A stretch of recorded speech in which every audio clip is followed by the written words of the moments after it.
The next test we're going to be doing is the gillet test, and this is going to be looking for hypomobility at the SI joint.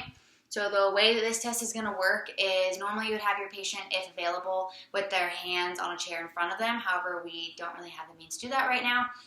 So what we're going to be doing is I'm going to be palpating both of our PSIs just to find them. And I'm going to choose a side to start with testing. So let's say we're doing the left-hand side. We're testing the left-hand side. I would have my left thumb on the PSIS, and my right thumb would be immediately to or next to that on the S2 vertebrae. And basically, I'm going to have the patient then lift the tested leg up into hip flexion and knee flexion. And when she does that, I'm going to be looking to see how the PSIS moves compared to the S2 vertebrae.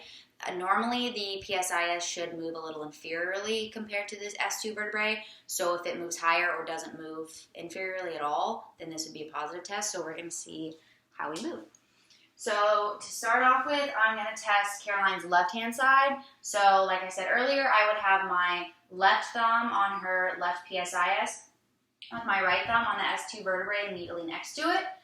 And then I would have Caroline go ahead and pick up her left leg and drop it down. And one more time. And drop it down.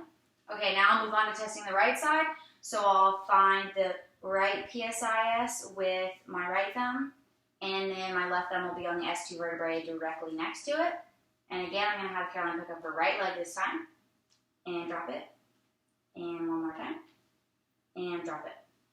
Okay, so in doing this, I could see that the thumb on the PSIS always moved inferiorly, whether I was testing the left or right side, which is normal. That means the PSIS was moving inferiorly compared to the S2 vertebrae. So I would say that she's normal in regards to hypomobility or hypermobility at the SI joint.